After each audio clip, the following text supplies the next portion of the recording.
Buenos días tengan todos. A continuación, confecciono el video explicativo referente a la segunda parte de la unidad 2, que tiene que ver con la relación laboral en el sector privado. Como les había dicho anteriormente, dos son los grandes campos que se desarrollan en el derecho laboral en cuanto a la relación laboral propiamente. Una de ellas es el sector privado y otra es el sector público. Las dos tienen gran, gran uso en nuestro país porque muchos de los sueños de las personas es trabajar con el Estado. Oportunamente veremos que el Estado es un gran patrono en el sentido que tiene muchísimos empleados, inclusive anda en el rango de los 300 y algo de miles de empleados. Aún así el sector privado más grande aún, pero las ventajas que ofrece el sector público con respecto al sector privado son mucho mayores. Durante el desarrollo de esta unidad se habló de la relación laboral y continúa esta situación con lo referente a los elementos esenciales de la relación laboral. Eso se encuentra en la lección que les transcribí a partir de la página 10. Bien, cuatro son los elementos que tiene toda relación laboral. El primero de ellos es la capacidad jurídica. Dice aquí, bueno, aquí es importante que ustedes tengan claro que la capacidad jurídica es un concepto, no, perdón, voy a hablar de la capacidad. Entonces aquí se desenvuelve lo referente a capacidad jurídica o a capacidad de actuar. Como queda ahí explicado, la capacidad jurídica es una facultad, es una atribución, es una situación que todas las personas, todos los ciudadanos, ni siquiera ciudadanos, todas las personas ostentan por el solo hecho de ser personas. Es el grupo de derechos fundamentales que tenemos, perdón, las personas por el simple hecho de ser personas, nada más. Derecho a la vida, derecho a la educación, derecho a la vivienda, todo eso va incluido allí. ¿A quién le corresponde? A todas las personas. ¿Cuándo? Desde que nace hasta que deja de existir. ¿Cambia? Nunca, nunca. Es decir, nacemos siendo personas y fallecemos siendo personas. Eso es algo evidente, eso es algo totalmente claro. Entonces, esta capacidad, vuelvo a insistir, es una atribución que se le concede a los seres humanos, nada más, y acompaña a los mismos durante todo el desarrollo de su vida, durante toda su edad, nunca, nunca cambia. Eh, por padecer de una enfermedad mental, por haber quedado eh, postrado como un vegetal por un padecimiento, por un accidente, esa persona sigue siendo persona, sigue disfrutando de sus derechos fundamentales. Esto es capacidad jurídica. Al frente vamos a encontrar el concepto de capacidad jurídica. La capacidad jurídica es la posibilidad, recuerden por favor, la posibilidad de ejecutar actos jurídicos con trascendencia propia. Eh, en materia civil se adquiere a partir de los 18 años. En materia civil, desde que se nace hasta el día que se cumple 18 años, se es menor de edad. El día que se cumplen los 18 años, ahí se produce un cambio y se es mayor de edad. De tal manera que si una persona desea contraer matrimonio sin tener que pedirle permiso a sus padres, lo podrá hacer a partir de que cumpla 18 años. Antes no lo puede hacer legalmente hablando. Eso porque la capacidad jurídica, perdón, la capacidad de actuar en materia civil se adquiere a los 18 años. También la capacidad política se ejerce a partir de los 18 años. Antes de tener 18 años no se puede participar en las elecciones y no se puede participar activamente en el derecho a elegir y ser electo. Se tiene que tener 18 años. Es a partir de los 18 años cuando yo puedo ir a votar, cuando yo me puedo, ¿cómo es que dicen ustedes? Candidatear. Es decir, cuando yo me puedo ofrecer en una candidatura para un determinado puesto de elección popular. Pero antes de eso, no. Inclusive para ser el presidente de la República y para otros cargos públicos, no solo se necesita ser mayor de edad, sino que se necesita tener mayor de cierta edad.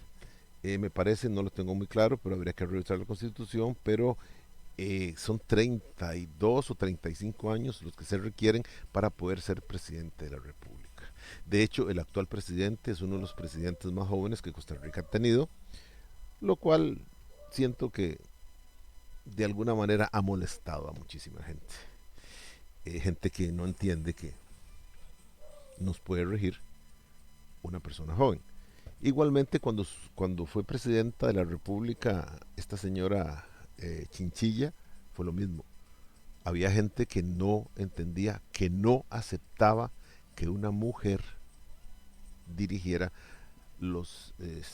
a Costa Rica por los senderos de todo tipo. Pero esto ya es punto de aparte. En materia laboral, en materia de derecho laboral, la capacidad es distinta. Si en la materia civil se adquiere a los 18 años, en la materia laboral es distinto. En materia laboral se es absolutamente incapaz de los 0 a los 15. Perdón, de los 0 a los 12 años, disculpen, de los 0 a los 12 años se es totalmente incapaz. ¿Qué quiero decir? Con esto quiero decir que de los 0 a los 12 años, una persona válidamente no puede suscribir un contrato de trabajo, sea escrito, sea oral, porque no tiene capacidad para hacerlo.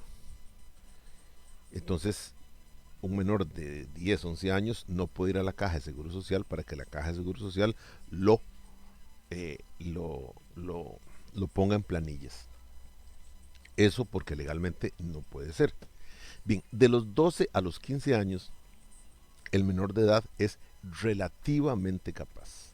Relativamente capaz significa que tiene una capacidad pero disminuida.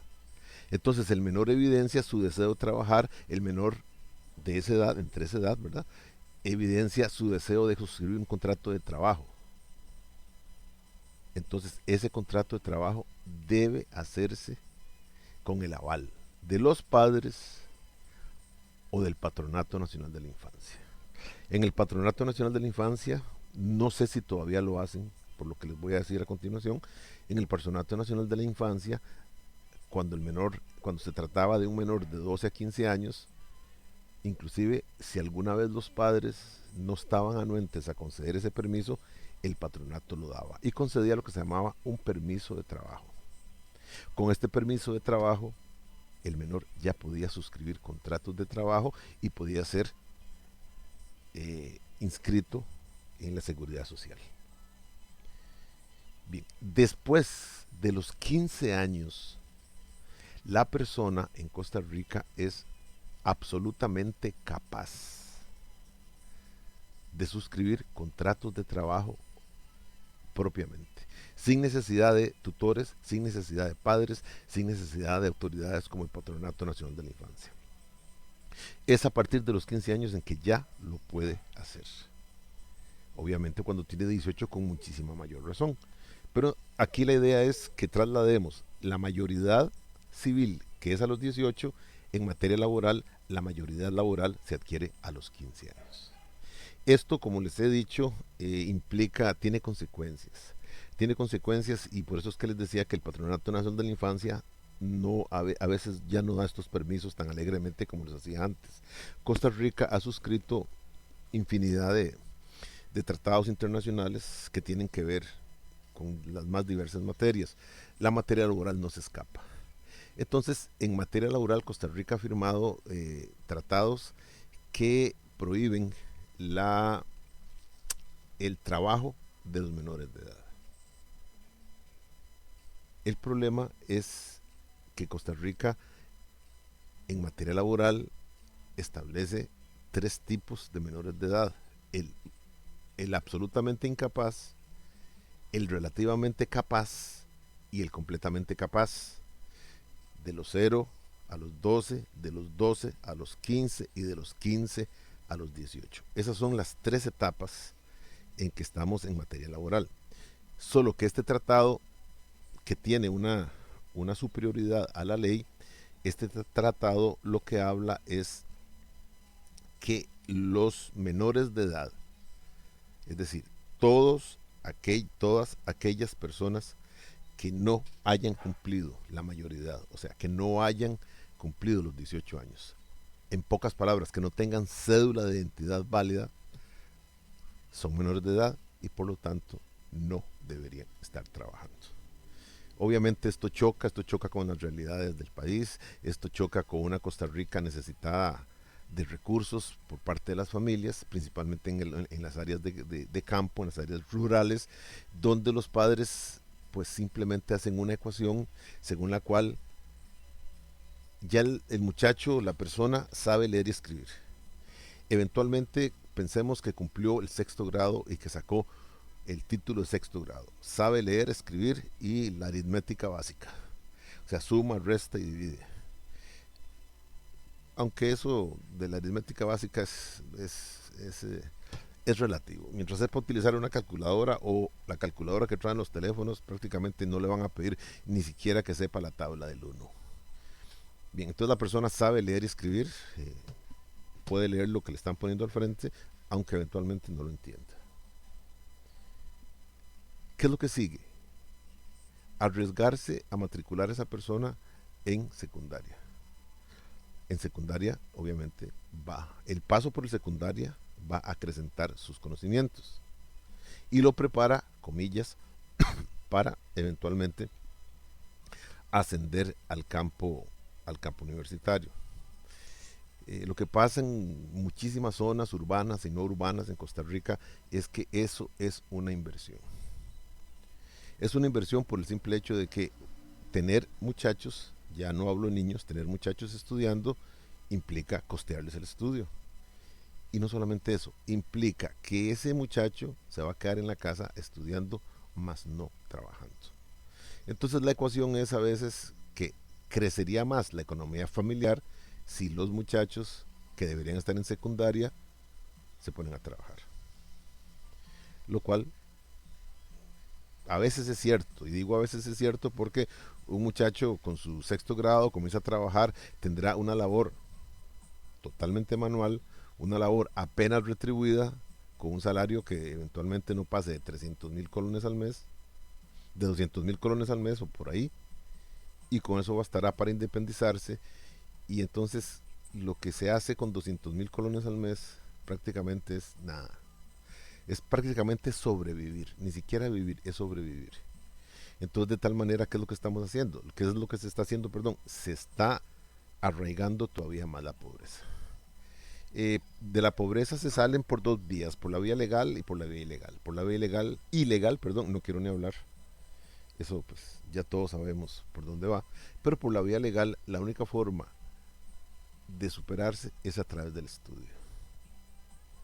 Entonces ahí es donde choca esta cuestión laboral con respecto a las necesidades básicas de una nación, de un país. Desgraciadamente en las zonas alejadas de los centros urbanos más populosos, las mujeres, si acaso, llegarán a noveno grado de colegio. Porque la idea es que simplemente se casen con alguien del pueblo y se vaya a vivir cerca de donde están sus padres. Haga su familia y la vida sigue exactamente igual. Reproduce un sistema. No hablo, atención, no estoy hablando de pobreza. Estoy hablando de una forma de vivir que se hace en esos lugares. Entonces se dan problemas no, pero sí se dan sentidos cambios cuando una persona de esta generación eh, logra sacar su colegio y pasa a la universidad. Entonces ya en esos sitios es visto como un caso extraño, porque siendo del pueblo, siendo de la misma tierra, sobresalió, no se va a quedar en la tierra. Entonces comenzamos con toda esta cuestión de que ya se es traidor al pueblo y situaciones de estas que no tienen que ver nada, pero eso simplemente es el paso que se da cuando se logra una educación mayor. Vuelvo a insistir, la educación básica condena a la pobreza. Es lo que están haciendo ustedes, es el paso que están dando ustedes al salirse de ese espacio y luchar por algo mejor, que siempre que se gradúen, siempre que se profesionalicen, pues prácticamente tienen asegurado el éxito, pero el éxito no en el sentido que se van a hacer millonarios, sino que simplemente que van a obtener un puesto de trabajo que por su retribución los va a mantener desahogados. No digo que se van a hacer ricos, ni famosos, ni millonarios, pero simplemente van a vivir mejor. Y ojalá que ustedes transmiten a sus descendientes los genes de que sigan estudiando, que sigan estudiando. Porque vuelvo a insistir, quedarse solamente con un sexto grado, quedarse con un tercer año o quedarse con un quinto año, prácticamente es amarrarse y condenarse a la pobreza. Bien, pero en Costa Rica, vuelvo a insistir, desgraciadamente esa es una necesidad. Y en los tiempos en que estamos, muchos padres, pues simplemente, a veces con dolor o a veces con alegría, le dicen a su hijo, perfecto, ya le di sexto grado, busque qué hacer, busque trabajo, porque yo no puedo costearle absolutamente nada más. Lo cual verdaderamente es un grave problema. Bien, entonces, eso es lo referente a la capacidad. Vuelvo a insistir, hablamos de la capacidad de actuar, no a la capacidad jurídica. El segundo elemento fundamental es el consentimiento. El consentimiento es la consensualidad de voluntades. Es decir, yo quiero y a la par yo también quiero. La consensualidad es cuando una persona contrae matrimonio en que el oficiante le va a preguntar, ¿usted acepta por esposo fulano y tal? Esa persona dice, sí, sí, sí lo acepto. Luego, al fulano de tal se le pregunta, ¿usted acepta por su esposa, a su tanita? Y esta persona dice, sí, yo acepto. Con todas las formalidades, tiene que decirlo fuerte, los testigos tienen que oírlo, con mayor razón el oficiante. Eso es, perdón, la expresión de voluntades. 1 más 1 igual 2. Entonces, en materia laboral, lo que está en primer lugar es el consentimiento. Entonces estamos hablando de un contrato según el cual una persona tiene una plaza de trabajo y llega otra persona que tiene interés en esa plaza de trabajo. Se ponen de acuerdo, el que tiene la plaza de trabajo valora, evalúa a quien solicita la plaza de trabajo y si es conforme, le dará el puesto. Entonces, de ese deseo por trabajar y de esa necesidad de que alguien trabaje en el puesto que se tiene, se produce entonces el contrato de trabajo y la relación laboral. Esto es claro, esto es evidente y no conlleva mayor distracción. Quiero trabajar, aquí está el trabajo, 1, 1 igual 2. No hay inconveniente alguno. Sin embargo, en materia laboral, existe un tipo de contrato que es muy especial, básicamente único y exclusivo del derecho laboral. Es el llamado contrato realidad. En el contrato de realidad, el consentimiento, aquí lo vemos desde dos ángulos. Uno, el expreso, el directo, en el trabajador que quiere y necesita trabajar, pero el del patrono lo vemos de manera tácita. Lo vemos de manera tácita porque en ningún momento se le preguntó al patrono si deseaba que el trabajador realizara la labor que necesita, sino que simplemente el trabajador la hace. Esto es lo que se llama una voluntad tácita. ¿Por qué voluntad tácita? Porque la ley interpreta que al no negar, al no prohibir, al no impedir, al no obstruir la prestación del servicio, el servicio se dio. ¿Y cómo se dio? Se benefició el patrono. Y como se dio el servicio o la prestación del servicio, como el patrono se benefició, esa ecuación se resuelve con un igual, hay que pagar el trabajo. Es el caso del que ya hemos hablado bastantes veces, es el caso que yo he puesto de que en la universidad yo llego a dar lecciones, dejo mi vehículo y un estudiante o dos estudiantes lo lavan por fuera, porque por dentro está cerrado. Lo lavan, cuando yo salgo lo noto que está fresco, los vidrios están limpios, que las llantas están limpias, Y yo me quedo extrañado porque yo digo, no, yo no le llevo a este carro, yo no he llevado este carro a lavar, tengo que llevarlo, pensaba ir el fin de semana, o no me lo había pensado siquiera. Y alguien me dice, sí, fueron dos o un estudiante que lo pusieron a hacer. Son, qué sé yo, son unos muchachos de química, son unos muchachos de marina, son unos muchachos de cualquier cosa. Y yo me quedo pensando, digo, Dios, ¿qué pasó? A la siguiente semana, cuando llego a dar clases, el mismo día, me aparecen dos muchachos y me dicen, profesor, ¿cómo le quedó el carrito? Y yo les digo, ah, ¿por qué? Es que nosotros se lo lavamos. Ajá. Y les agradezco mucho. Sí, no, profesor, con mucho gusto, pero son 5.000 colones.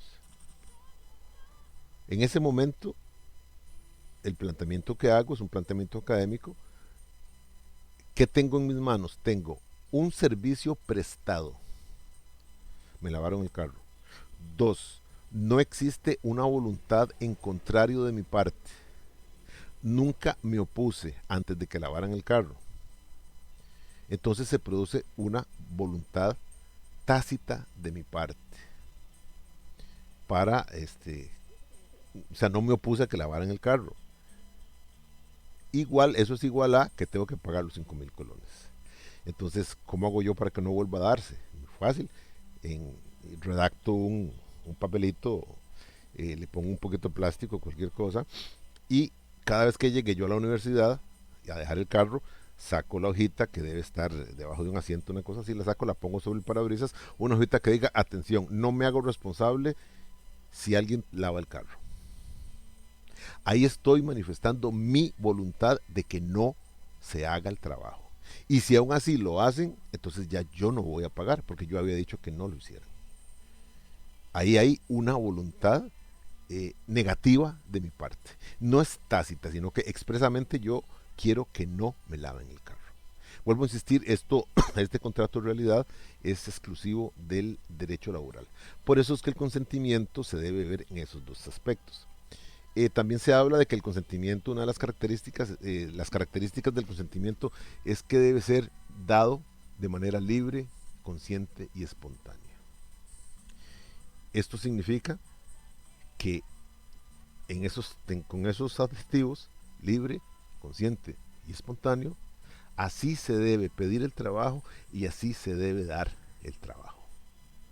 Si yo soy patrono y me están coaccionando físicamente, es decir, me están doblando el brazo hacia atrás, y cuando me preguntan si le voy a dar el trabajo, yo le digo que sí, ese contrato es nulo, porque está viciado de violencia física.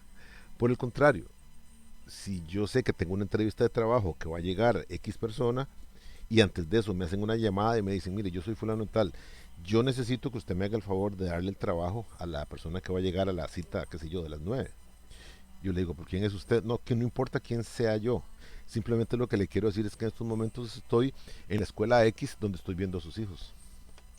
Uno muy bonito, sí, el, qué sé yo, el chiquitillo ese y el otro gordillo, lo que sea. Los estoy viendo. A mí no me parece que ellos, pues, fueran a sufrir algo, un accidente, una cosa así. Entonces yo le diría que para que todo ande bien, hágame el favor, va a llegar esa persona y yo le solicito encarecidamente, le pido, entre comillas, obviamente, que le conceda el puesto laboral a esa persona. Porque si no, Dios, qué feo que le pase algo a sus hijos, que se asusten o una cosa así. Eso se llama coacción psicológica. Es exactamente igual la amenaza que le dicen, bueno, si no le da el trabajo, entonces yo le voy a hacer algo, yo le voy a quemar el carro, yo X cosa. Vea que no ha pasado a la parte física, sino que se queda solamente en la parte moral.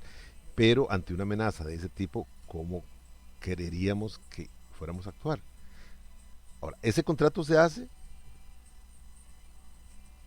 por miedo, de mi parte, soy patrono.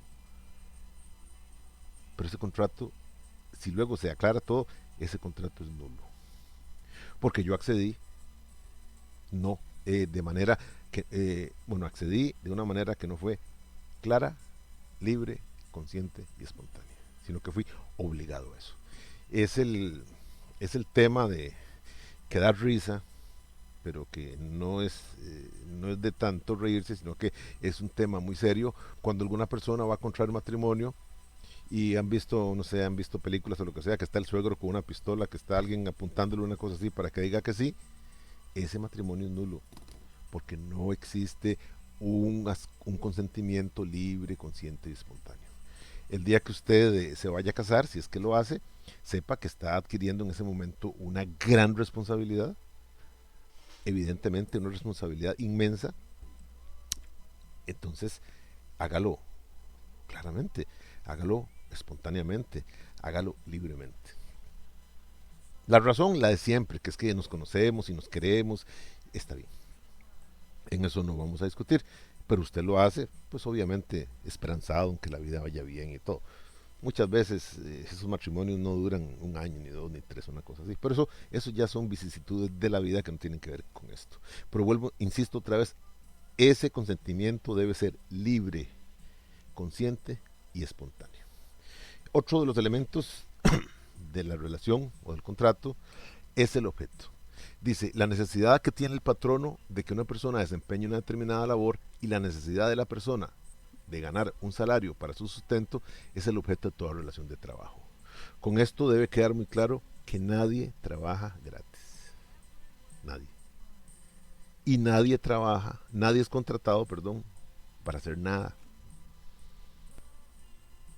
Si una persona contrata a otra, se produce la relación patrono-trabajador. Y obviamente estamos claros en que el trabajador va a ir a hacer un trabajo a favor de esa persona, que es el patrono. De otra manera, no habría objeto en el contrato de trabajo. Dice el 19 del Código de Trabajo, el objeto del contrato debe ser lícito, en eso no hay ningún inconveniente, posible. Por ejemplo, usted es constructor y alguien lo contrata para que haga una escalera al cielo. Sí, sí, mira, y que siga las nubes, me haces la escalera y empezá. Ahí tenés cemento, ahí tenés varilla, ahí tenés pala, pico, piedra, arena, una máquina para ir haciendo, ¿cómo se llama? Mezcla de cemento, comience, haga una escalera al cielo. Eso es imposible, obviamente, ¿verdad? Este puede ser determinado o determinable. ¿Qué significa determinado o determinable? Que yo contrato a una persona para que haga una determinada labor. Una determinada labor. Eso es determinado completamente. Pero determinable es contrato a una persona para que trabaje en el taller de reparación de vehículos de mi empresa en tareas a definir oportunamente. Entonces exijo conocimientos de mecánica, exijo conocimientos de soldadura, exijo este tipo de conocimientos en electrónica, porque ahora los carros son electrónicos y cuestiones de estas. En ese momento ese contrato es válido.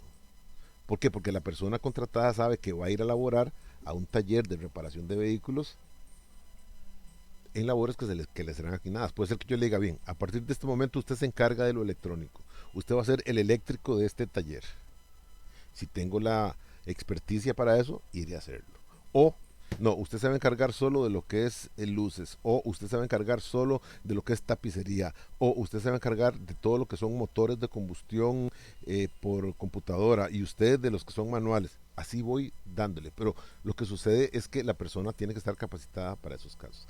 Ese contrato es determinable. Nadie es contratado para hacer algo. Cualquier cosa. No. Siempre he puesto el ejemplo de que pegan un anuncio en la sede donde dice compañía recién instalada en Limón desea contratar estudiantes de las carreras de dirección de empresas o de contaduría que estén a un nivel de tercer año para laborar en para laborar en el centro de trabajo, en centro de labores que está en Limón Centro. Se pagará X cantidad, se darán facilidades de horario y se puede implantar el teletrabajo. Eh, Oportunamente se verá qué es lo que harán. Ese es una oferta nula, porque no se le pide que. Ahora, si se les dice, para labores de asistencia en el campo de la dirección de empresas, para labores de asistencia en el campo de la contaduría, eso ya es otra cosa. Pero nadie va a ser contratado para cualquier cosa. Y de hecho, eh, por la experiencia que he tenido, cuando he puesto este ejemplo, las primeras que levantan la mano, las primeras que dicen que jamás lo harían, son las mujeres, porque dicen que eso puede ser motivo de cualquier labor, de cualquier cosa. Y ninguna de ustedes, damas aquí presentes, oyentes, perdón, ninguna de ustedes va a ir a trabajar en cualquier cosa. Eh, a mí me daría miedo. Personalmente a mí me daría miedo que me contrataran para hacer cualquier cosa. Cualquier cosa es cualquier cosa. Y obviamente no puede ser. Bien, entonces dice el objeto debe ser lícito, posible, determinado, terminable. Y aquí en el 19 también dice algo que llama mucho la atención. No debe ser contrario a la moral. El problema es definir lo que entendemos por moral. Si fuera, es muy claro cuando dice no puede ser ilegal, porque eso lo enfrentamos a lo que es legal. Entonces, por ejemplo, si alguien me contrata a mí para que atienda una plantación de droga, marihuana, por ejemplo, estamos claros en que ese es un contrato completamente ilegal, en razón de que sembrar marihuana es un delito. Es una conducta que al estar sancionada por la ley, al estar reprimida por la ley, debe considerársele un delito. En eso no hay mayor inconveniente. El problema viene por el otro lado, una cuestión moral. Esto de la moralidad, desgraciadamente, es increíblemente subjetivo. Lo que puede ser moral para uno, puede ser inmoral para otro.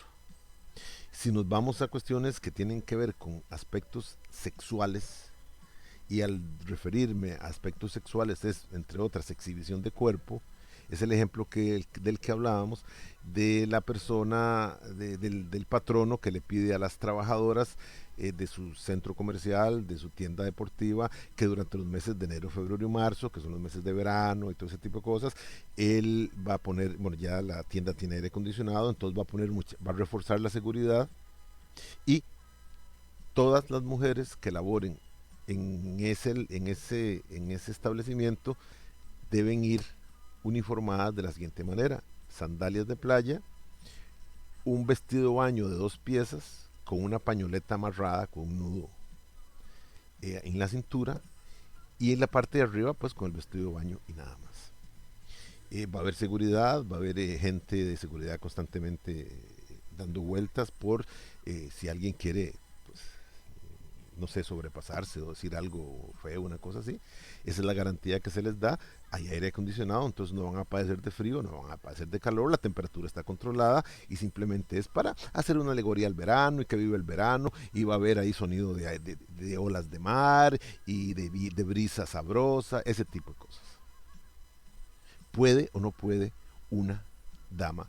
Bueno, para no dejar a los hombres por fuera, a los hombres se les va a pedir que vayan en una camiseta de tirantes ceñida, de ser posible, ¿cómo se llama esto? Una pantaloneta de baño, pero esas que parecen, Dios, ¿cómo se llama esto? Bermuda, son muy bonitas, y camiseta y sandalias también de playa. Entonces, eventualmente, los que no tenemos buen cuerpo, no nos va a gustar. Y a las mujeres que tampoco tengan buen cuerpo, no les va a gustar. Me quedo en esos dos casos, porque por lo general al hombre pues no le afecta tanto esto de la exhibición corporal, pese a que hay hombres bien recatados en este aspecto. Pero hago la advertencia que principalmente en el campo femenino, no toda mujer es extrovertida en esto de exhibir su cuerpo. Entonces, una trabajadora e inclusive un trabajador puede considerar que esa petición del patrono, que debe ser acatada de acuerdo con el principio de subordinación laboral, es inmoral. Y entonces yo como patrono le digo, no puede ser, no es inmoral, les estoy dando la seguridad, les estoy dando absolutamente todo. Es más, y cojo dos pasquines, dos vulgaridades que se publican a diario, que son La Teja y La Extra, y les enseño la foto que sacan ahí. porque por lo general todos los días esos dos, no son diarios, para mí es basura, esos dos pasquines exhiben una dama, algunas de muy buen ver, otras que son bien feitas, pero exhiben una dama y por lo general la exhiben en ropa interior cada vez más pequeña, cada vez más chica, cada vez más encogida. Entonces, por ese lado, yo le voy a decir, no, usted se está poniendo en un plan de prácticamente de la Edad Media. Hoy lo que se impone es esto. Hoy exhibirse así en un diario no es para nada inmoral. Usted está retrasado, usted está atrasado en lo que es modernidad, así es que muy sencillo. O se pone eso o lo despido. Y sí, ahí es donde nace el problema, ahí es donde surge la discusión, ahí es donde prácticamente se traba el asunto. ¿Por qué? Perfecto, entonces es despedido. Es despedido de acuerdo con el patrono sin responsabilidad patronal, en virtud de que desacató una orden que él dio. Esto va a llegar ante el juez laboral y, muy bien, entonces ayer les decía, no hay una receta para esto. Y no la hay por el simple hecho de que, dependiendo del juez que sea, si es un juez de mente abierta, pues puede llegar a considerar que, la, que esa petición de no ponerse vestido en esas condiciones de seguridad y de todo es ridícula. Y está desacatando una orden del juez, digo, del patrono. Entonces confirma el despido. O puede ser un juez mucho más recatado, principalmente una mujer, una jueza más recatada, que tenga un nivel de pudor, porque esa es la palabra, ese es el concepto de pudor, parecido al de la trabajadora, diga que no la pueden obligar a eso. Entonces, rechaza el despido sin responsabilidad y lo convierte en un despido que debe ser considerado como con responsabilidad. Esas son las dos vertientes que hay. Eso es ¿cómo se llama? Ese es el punto de vista y allí, por ese lado, debe tenerse claro, pues que en esto de la ilegalidad es muy claro, pero que en cuanto a la inmoralidad ya es completamente otra cosa. Y eso hay que tenerlo presente. Por eso, si hay un caso de estos, lo que yo voy a calificar es el argumento que usted use. Entonces usted se pone la toga de juez y dice que sí, que es inmoral o que no es inmoral, pero tiene que dar las razones. No es porque usted diga que sí, porque sí es. Y cuídese con las razones que me dé, porque si son razones meramente de que Dios hizo el cuerpo de la mujer para no exhibirlo, yo creo que va a perder.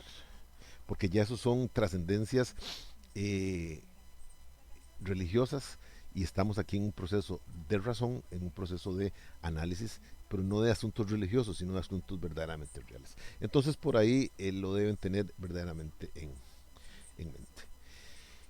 Luego vamos a hablar de la causa, y de la causa nada más dice, ¿qué es la causa de un contrato de trabajo?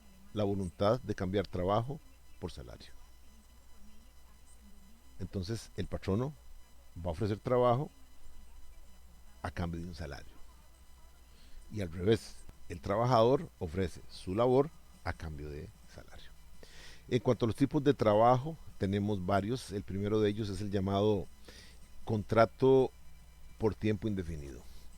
Este es el, esto es lo que el derecho laboral pretende. El derecho laboral pretende que todos los contratos de trabajo sean estables. Y los contratos estables surgen en razón de que son indefinidos. Es decir, cuando lo que se toma en una acción de personal de un contrato indefinido es la fecha de entrada, no de salida. Cuando se ponga la fecha de salida es porque la persona renunció, porque se le despidió o porque se pensionó. Pero si no, dice fecha de entrada X y eso es un dato histórico. Nada más. Porque es un contrato por tiempo indefinido. Son los contratos, insisto, que más busca la teoría del derecho laboral y que sí se retratan de una manera muy clara en lo que es materia de contratación pública. Porque en el, como lo veremos oportunamente, en el sector público los contratos son muy estables.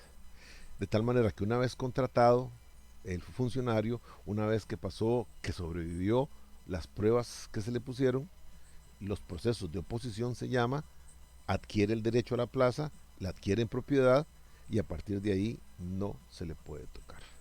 ¿Qué significa? Que solo puede ser cesado por faltas legítimamente comprobadas, por renuncia o una cláusula que no se había ocupado prácticamente casi nunca, que es por cierre de la institución. Y ese es el caso que muy lastimosamente tenemos presente ahora con lo que es Habdeba.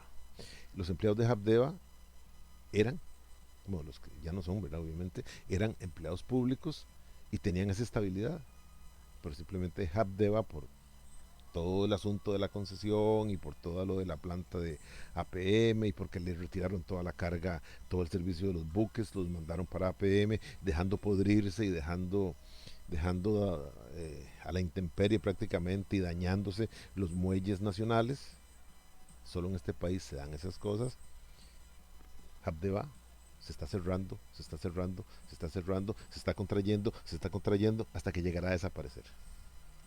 Y a todos los empleados, pues esa fue la razón por las cuales fueron cesados, fueron despedidos, fueron indemnizados y a buscar trabajo, lo cual viene siendo un gran problema.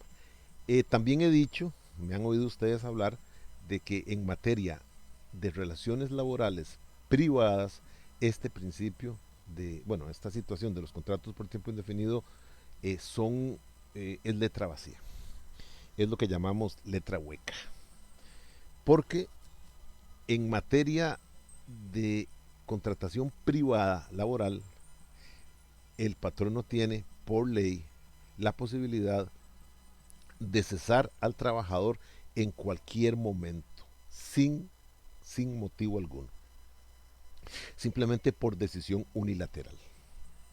Y eso es válidamente permitido siempre y cuando el patrono le cancele al trabajador las prestaciones laborales, con dos únicas excepciones.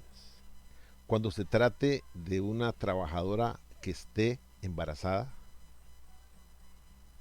o cuando habiendo dado a luz esté en el periodo de lactancia. Esa es la primera excepción.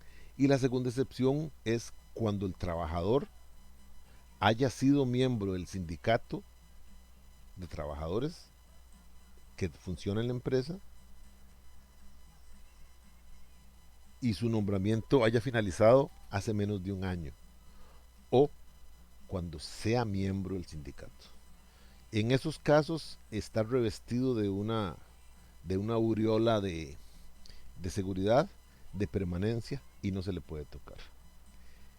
Con el caso de las mujeres y su estado de maternidad, empieza a funcionar esta protección en el momento en que la mujer tenga noticias fieles de que está embarazada.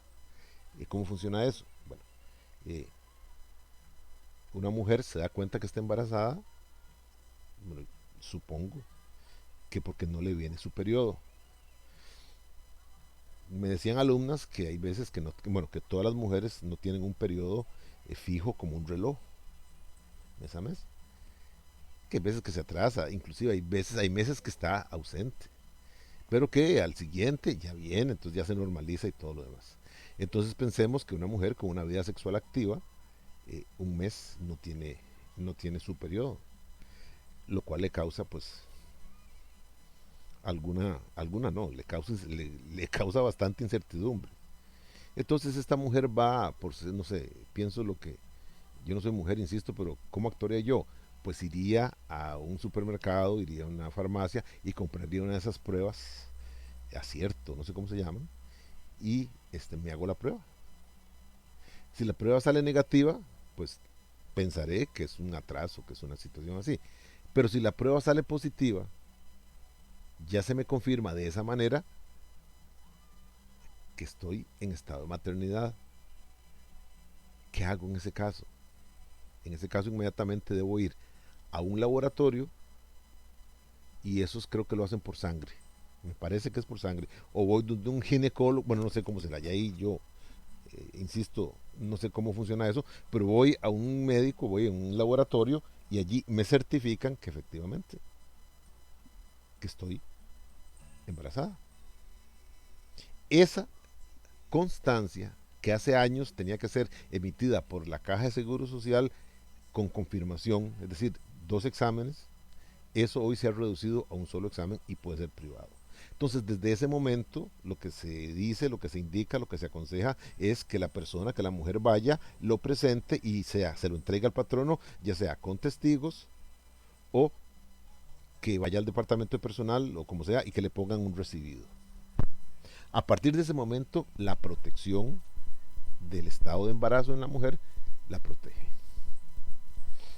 Entonces, pensemos, son 9 meses de embarazo. Los primeros 8 están protegidos por estar embarazada. Eh, una vez que empieza el último mes de embarazo, cuando falta un mes para el alumbramiento, entra en lo que se llama la licencia preparto, por decirlo, da luz y a partir de ahí tiene 3 meses más para atender a su hijo. Y atención, termina el periodo, la licencia de maternidad, la dama en cuestión se reintegra al trabajo, pero la protección sigue porque es válida para el periodo de amamantamiento. Y entramos en una pregunta: ¿cuánto dura una mujer amamantando a un hijo? No es 3 meses, no es 6 meses. Hay casos en que han durado 3 o 4 años. Y entonces lo que se hace es que mes a mes, la persona, la madre, acude a neonatología del hospital y allí la valoran y el neonatólogo hace constar que la madre está produciendo leche y que el hijo la está aprovechando. Mientras esté en esa condición, la protección sigue funcionando. Entonces la mujer puede quedarse 3 años protegida hasta que sus pechos se sequen o hasta que el niño ya no quiera tomar más leche. En ese momento ya vuelve a la llanura y puede ser despedida en cualquier momento.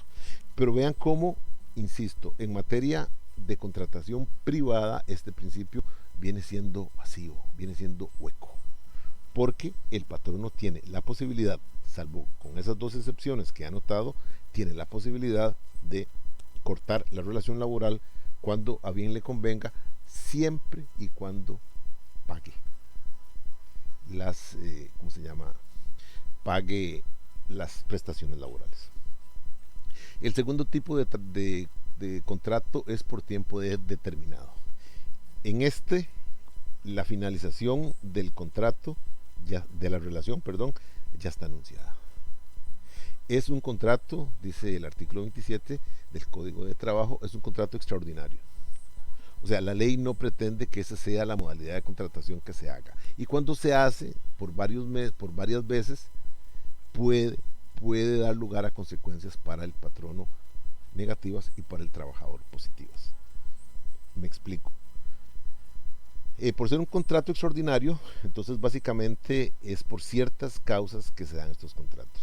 Por ejemplo, una trabajadora que esté en su licencia de maternidad, insisto, un mes antes y 3 después, la plaza tiene que cubrirla a alguien. Entonces llaman a otra persona a que cubra esa plaza, esa licencia. Sabemos que la licencia es por 4 meses. A los 4 meses se acaba. Vuelve la titular del puesto y la persona que estaba sustituyéndolo coge una cajita, pone las cosas, qué sé yo, sus lapiceros, no sé, y se lo lleva. Ahí no hay ningún inconveniente, es muy claro. Que alguien está incapacitado, perfecto. Entonces esa persona, llaman a otra persona para que haga la incapacidad. Se da mucho que esa incapacidad se abre más, entonces la otra persona queda allí. Y se hace otra situación de que queda otra vez más, queda allí. Pero se sabe que es por la incapacidad. Inclusive se le concede licencia a una persona sin goce de salario, por ejemplo, por espacio de 6 meses para que haga un viaje o para, qué sé yo, para que atienda a un pariente enfermo, una situación así. Entonces es por 6 meses. Pero vuelvo a insistir, son situaciones extraordinarias. Para eso se diseñó este contrato. Ahora, ¿qué sucede? Si una persona con un mismo patrono tiene una relación de prácticamente año y medio cubriendo diferentes incapacidades, diferentes licencias y cuestiones de estas.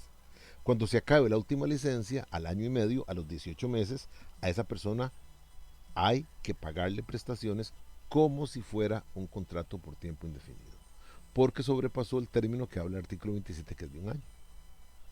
En esto vuelvo, también quiero ser muy claro. Una vez alguien me dijo que si se pasaba ese año, el trabajador tenía derecho a que la plaza de él fuera en propiedad. Eso no es cierto. Lo único que tiene derecho es a que se le reconozcan las prestaciones como si hubiera sido un trabajador por tiempo indefinido. Eso es la diferencia y en eso quiero que les quede bien claro. Bien, también existe en el 3.3, página 12, el contrato llamado por obra determinada. Es muy similar al último que les acabo de explicar, pero en este caso no es por tiempo, sino es por obra. Entonces, por favor, construyame una piscina, hágame un muro, hágame una pared.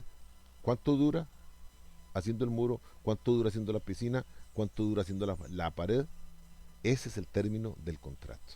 Entonces puede ser que pasen 2 meses, puede ser que pase 3 meses, puede ser que lo hagan 15 días, dependiendo de la labor que sea. Y una vez que se acabe la labor, se acaba el contrato, sin ningún inconveniente. Luego tenemos el llamado contrato escrito, que lo encuentran en el artículo 23 del Código de Trabajo. El contrato por escrito es ritual, es completamente ritual. En el código, en este artículo, en el 23, se encuentra la forma, la receta para hacer un contrato escrito. Se hace en tres tantos, uno para el patrono, otro para el trabajador y otro para el Ministerio de Trabajo. Como les contaba, en el Ministerio de Trabajo no saben qué hacer con estos contratos y simplemente los mandan como papelería para reciclar porque no se archivan, no se guardan. Eso es una cuestión que está desde el año 43 en el código. Alguna gente la respeta, otra pues no lo hace. Pero en el contrato escrito, insisto, debe tener las formas del numeral 23 para el Código de Trabajo. Bien, aquí es importante que tengan claro que la ausencia del contrato por escrito no es requisito para la existencia de la relación laboral. Es decir, la relación laboral puede existir aún sin contrato escrito. Distinto es, por ejemplo, que ustedes me digan que hay matrimonio sin haber hecho ceremonia, sin haber hecho la boda. Y ahí no hay. Para que haya matrimonio tiene que haber sido oficiado por un notario, por un sacerdote católico o por un juez de familia. Y las partes haber firmado la escritura, haber firmado el papel del caso para mandarlo al registro civil e inscribirse. Eso es una cuestión de solemnidad. El contrato escrito laboral no es solemne. No es. En Costa Rica somos muy dados a la, ¿cómo se llama? A la informalidad. Entonces, en empresas ya grandes, en empresas fundadas, en empresas con una cantidad de trabajadores pues más grande, ahí funciona distinto. Ahí hay un departamento de recursos humanos. El departamento de recursos humanos pues conoce todo esto, tiene un especialista en recursos humanos y es la persona que hace los contratos de trabajo. Se firman y entonces se entrega una copia para usted, una copia para el patrono y para el patrono. Pero en pequeñas empresas, en pequeños centros de trabajo, de eso que por dicha Costa Rica pues debería tener todavía muchísimo más, el asunto es oral. Necesito el trabajo, le sirve, pago y se acuerda. Eso es completamente válido también. Sin embargo, tiene un pequeño problema. El problema es que cuando no hay un contrato por escrito, sino que el contrato es oral, ante un conflicto, lo único que se va a poder reclamar es lo mínimo que la ley brinde. O sea, los derechos mínimos. No más. ¿Cómo explico esto? De la siguiente manera. Si usted es una persona con buena trayectoria y un patrono le dice quiero que se venga a trabajar conmigo, más usted le dice es que yo estoy trabajando ahora con X empresa esa persona le dice, véngase conmigo, le ofrezco un mejor salario. Está bien, mejor salario, check. Y usted le dice, bueno, pues que no solamente eso, yo estoy muy contento allí. Bueno, le voy a hacer un ofrecimiento, solo se lo hago una vez. Mi ofrecimiento es el siguiente. En lugar de 2 semanas de vacaciones le doy 3. Y en lugar del aguinaldo le doy aguinaldo y 50% más. Vea que aquí estamos hablando de mayores derechos. Porque las vacaciones son 2 semanas. Ese es el mínimo. Yo estoy ofreciendo 3. Y el aguinaldo es un salario. Aquí estoy ofreciendo salario y medio. Esto es para traerlo a usted, para hacerle ver que estoy muy interesado y que yo lo necesito y que a través de esa especie de, comillas, sacrificio patronal, me voy a asegurar su presencia en mi centro de trabajo. Si usted acepta, porque le sirve, claro, a quien no, ¿verdad? Hágalo por escrito. Porque si no lo hace por escrito, cuando lleguen las vacaciones, usted solo va a poder reclamar 2 semanas, no 3. Y cuando llegue diciembre, no va a reclamar aguinaldo y medio, sino que va a reclamar solamente un aguinaldo. ¿Por qué? Porque no hay prueba del más. Esto es verdaderamente lo único que puede ser malo de un contrato oral. Si usted se va a quedar con lo mínimo, entonces ni siquiera firme contrato.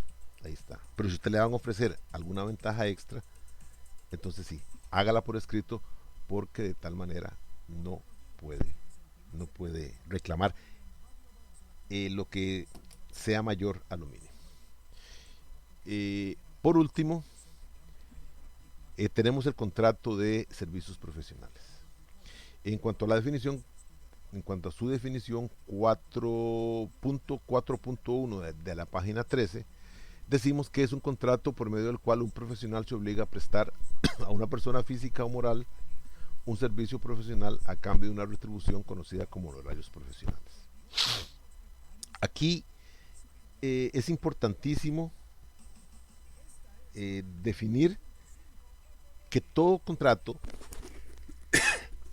que todo contrato laboral se basa en una subordinación. Ya lo expliqué. Un trabajador es contratado para que, lo voy a poner gráficamente, para que baile al ritmo que le ponga el patrono. La intensidad, la forma de trabajo, el sitio de trabajo, todo eso se lo da el patrono. En eso estamos claros.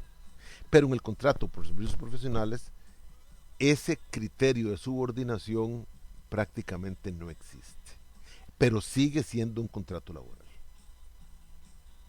En el contrato por servicios profesionales, y aquí quiero dejar claro algo, que hay confusión, un profesional, comillas, si lo destaco, un profesional le hace un trabajo a una persona.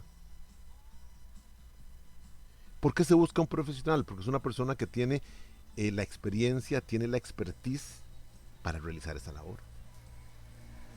Entonces, si alguna empresa algún día quiere un parecer, quiere un dictamen de un administrador de empresas sobre X funcionamiento en su empresa y usted califica, usted es el que va a hacer esa consultoría, así se llama, consultoría. Igual sucede con los de contaduría pública. Si alguna empresa, algún patrono, alguna persona requiere de una auditoría, requiere del análisis financiero X, y usted está capacitado para hacerlo, lo contrata. Pero ese va a ser el objetivo, el objeto del contrato, no otro. Ahora, usted es profesional. Estoy hablando de un experto en administración de negocios y estoy hablando en un experto en contaduría, porque tienen los títulos para eso. Pero en la realidad la situación es bien enredada y bien confusa. Yo doy lecciones de legislación turística y la queja que tienen los estudiantes de legislación turística cuando entramos a ver esta materia precisamente es que después de que la analizamos, después de que yo la comparto, después de que yo la explico, a ellos les queda un un sinsabor porque siente que están siendo eh, utilizados, que están siendo explotados laboralmente. Y lo voy a explicar por qué. Número uno, son estudiantes de la carrera de turismo ecológico. No se han profesionalizado. No han obtenido el bachillerato. Para que lo sepan, la sede brinda hasta el bachillerato en esta carrera. La licenciatura hay que sacarla fuera. De hecho, se están en gestiones para traer la licenciatura en turismo ecológico aquí a Limón. Bien, podríamos afirmar, yo creo que sin temor a equivocarnos, que en el momento en que la persona tenga un título de bachiller, ya se le puede calificar como profesional. Pero antes no. Luego, los contratan, y los contrata, por ejemplo, una empresa de esas que tienen tirolesas y que tiene un bosque y que tiene todo eso, que son atracciones para que usted se tire por un cable y ese tipo de cosas. Entonces lo contratan y usted tiene que estar al pie del árbol y usted tiene que, ¿cómo se llama?, que montar a las personas, que usted tiene que hacer todo eso. Pero lo contratan por servicios profesionales. Eso significa que usted semana a semana, quincena a quincena o mes a mes, usted presenta una factura. Presenta una factura para, para que le paguen. Es decir, no le están pagando salario, le están pagando honorarios. Eso quiere decir que no tiene seguridad social. ¿Qué pasa? Bueno, pero atención. Y sin embargo, tiene que llegar, me contaban los estudiantes que tienen que llegar jueves, viernes, sábado y domingo, porque son los días donde la gente llega a disfrutar de esos servicios. Tiene que ir vestido de esta manera y tiene un horario de entrada y de salida, obviamente. Y usted tiene las funciones de encargarse del puesto de llegada de las personas que se lanzan en estos cables. Usted está en el palo número X que da una altura determinada. Hasta ahí estamos hablando de lo que para ellos era servicios profesionales, pero que para mí no lo es. Entonces, ¿qué sucede si uno de esos muchachos se cae y se quiebra una pierna? No tiene póliza. No tiene póliza de riesgos laborales porque dicen los patronos que no están sujetos a una relación laboral, lo cual es falso.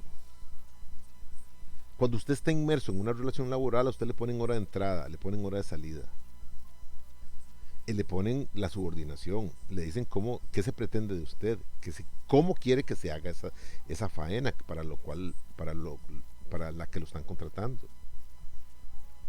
Pero cuando usted lo hace por servicios profesionales, cambia, como vamos a ver, total y completamente el panorama. En el caso de servicios profesionales, usted lleva el trabajo a su gusto, usted lleva el trabajo a su velocidad, usted lleva el trabajo a su manera, porque usted lo contratan para que dé un resultado. Entonces, por lo general, si fuera alguien de contaduría, ese alguien de contaduría le dan un mes para que haga la contaduría. Entonces, por la experiencia que tengo yo en eso, lo que esa persona hace es que llega y accede a los archivos contables de la empresa de la persona o la empresa que le pidió el trabajo, y qué sé yo, durante 2 o 3 semanas pasa recopilando información, si no es que se la puede llevar en una llave maya, una situación así, y luego se va a su oficina, si es que tiene oficina, a su casa, a donde sea, a elaborar el trabajo. Y en el tiempo acordado, presenta los resultados. Así funciona una situación, una consultoría por servicios profesionales. En ningún momento le dicen tiene que llegar todos los días a las 7, tiene que llegar 3 días a la semana a las 7 y entrar y salir a las 4. No, porque eso ya es prácticamente establecer una subordinación, y cuando se establece la subordinación no estamos en presencia de un contrato por servicios profesionales, sino que estamos en el caso de una relación laboral común y corriente. El problema es que se perjudica al trabajador, porque cuando se le exige todo eso debería dársele seguridad social, debería dársele riesgos de trabajo, pero no se le da. Esto porque los patronos pues han encontrado como esto una forma de no pagar la seguridad social, que en Costa Rica es muy cara. Recuerden que más del 23% de la planilla la tiene que pagar el patrono a la caja de seguro social para todos los beneficios. El trabajador aporta casi el 10%, el patrono el 23%, entre los dos llegan al 31 punto algo, y la vida sigue, pero es muy cara. es muy, muy caro. Por ese lado, entonces, a tenerlo presente. Bien, entonces quitando esa situación que les he comentado, que se ejemplifica con lo que le pasa o le pasó, porque este año no tengo ese curso, de los estudiantes de turismo ecológico en nuestra sede. Voy a establecer a partir del punto 4.2 de la página 13 y hasta el final las diferencias que hay entre este contrato con respecto a la relación de trabajo normal y corriente. Bien, número uno, el contrato de trabajo, la relación de trabajo es personalísima. Es decir, cuando se contrata bajo una relación de trabajo normal, se contrata a una persona para que ejecute una labor, pero es a esa persona a la que se le contrate, no es a otra. De hecho, en Costa Rica es prohibida la sustitución de trabajador sin el visto bueno previo del patrón. El trabajador no tiene ninguna facultad para, pucha, te necesito ir a San José este viernes, ¿qué hago? Ah, ya sé, voy a traer un colega para que dé mi clase, para que dé lo que sea, le dejo todo listo y yo me voy feliz para San José y cuando vuelva y me paguen mi salario al fin de mes, yo le pago al colega. Eso es prohibido. Yo puedo pedir, si yo lo necesito, yo lo puedo hacer, pero tengo que presentarle a mi jefe, a mi patrono, tengo que presentarle al colega, tengo que comprobarle sus atributos y si es del caso, el jefe lo puede analizar, le puede conversar, etcétera, y se hará entonces la sustitución. Pero la sustitución por sí misma no se puede. Por eso es que hablamos de que en la relación de trabajo esta es personalísima. En la relación de profesional, del contrato por servicios profesionales, no existe esa condición de situación personalísima. No existe. Entonces, puede ser que yo pida, logre ganar el contrato para hacer esa asesoría, me lo den, me dan el plazo, establecemos el precio, me dan el plazo y a partir de ahí es un equipo a mi nombre el que va a hacer el trabajo. Es el equipo el que lo va a hacer y yo soy el responsable. El que lo va a firmar soy yo, pero tiene el acopio de otras personas. Vean la diferencia entre una relación laboral y un contrato de servicios profesionales.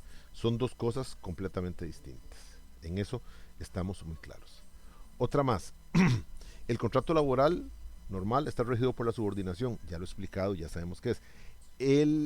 Que es el elemento principal. En tanto, en el de servicios profesionales, no.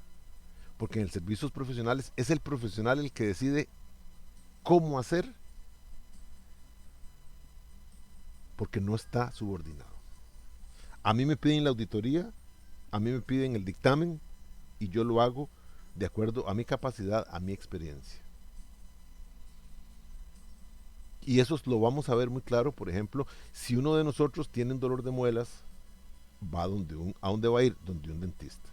Ahí se establece la relación, por decirlo de alguna manera laboral, comillas, porque no es una relación laboral tal. Lo que uno hace es abrir la boca y decirle, me duele aquí. Es el dentista el que va a ver la pieza dental porque duele. Y eventualmente le dice, mire, esa muela ya está lista, tengo que sacársela, no puede hacerse otra cosa. Tiene una caries que usted la ha tenido ahí desde hace no sé cuánto tiempo, ya le comió todo, no vale la pena rellenarla, se la voy a extraer, la va a botar inmediatamente, pues ya quitamos el riesgo de infección, usted va a pasar un par de días molesto y se acabó. Esa es una. O puede ser una dentista que tengo, bueno, la dentista que yo fui el año pasado, tenía una plaquita en el consultorio que decía por el amor a los dientes, porque ella dice que ella va a luchar por salvar hasta donde se pueda, hasta el final, para salvar la pieza dental. Ya solo que el descuido haya sido tan grande que no tenga reparación alguna, la extrae. Pero ella es prodiente, entonces dice que va a trabajar, que inclusive ha hecho unas calzas que parecen edificios, que solo falta que tenga varillas de por medio, ¿verdad? Por esa situación, porque son... Pero vea que quien decide es ella, no yo. ¿Ya?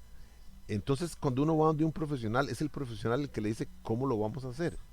De hecho, si alguno de ustedes algún día conduciendo su vehículo tiene un accidente y necesita un defensor, va a ir donde el defensor, ya sea público o privado, le va a contar qué pasó y es el defensor el que le dice, no diga nada, cállese porque está perdido, o digamos esto, o enfoquémoslo por este lado. Pero eso lo decide el profesional, no el que está pagando.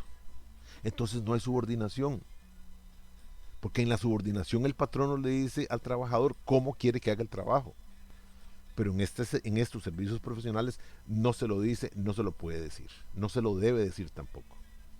Entonces hay una enorme diferencia entre uno y otro. Este, la otra diferencia radica en cuanto a lo que recibe el contratado. Si a mí me contratan en una relación de trabajo, yo recibo sueldo, salario, se le llama también, bueno, casi nada, pero se le conoce como jornal. Sueldo, salario. Semanal, quincenal, mensual. Pero si yo estoy contratado por servicios profesionales, no recibo eso, recibo honorarios profesionales.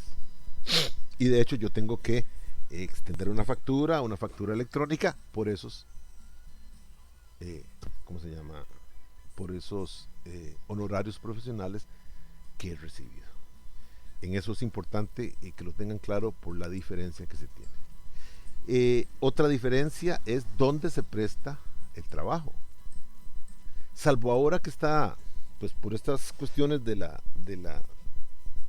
pandemia y todo lo demás, que prácticamente nos hemos concentrado en una variación de la forma de trabajo. Y lo que yo estoy haciendo en este momento es educando de manera virtual, porque si no lo estaríamos hablando en la clase frente a frente.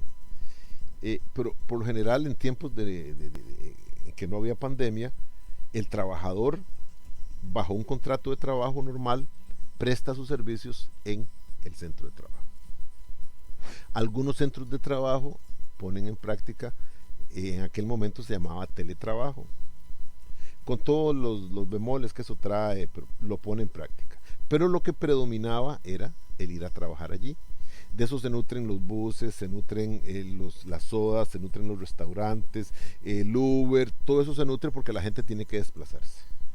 Dentro de una ciudad se desplaza. De hecho, ustedes conocen el famoso término la hora pico, y la hora pico los buses, los taxis, todo va repleto en razón de que es la hora de ingreso al centro de trabajo. Después de las 8, ya 8 y cuarto, ya los buses ya vuelven a su normalidad, ya los taxis se ponen de vagabundos por ahí porque no tienen, nadie los usa, los Uber bajan la intensidad y vuelve a crecer a la hora de salida, se pone eso, bueno, se ponía, ahora no tanto, se ponía eso pues de película, ¿verdad?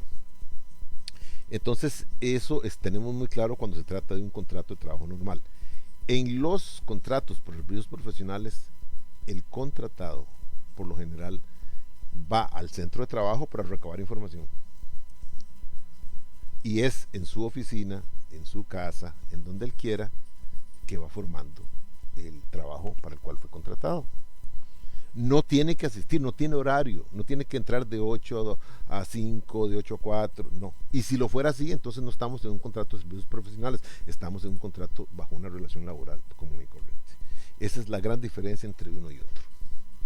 Este, eh, Luego, para ir terminando, dice los contratos laborales son por principio de duración indefinida. Eso es lo que les hablaba al principio.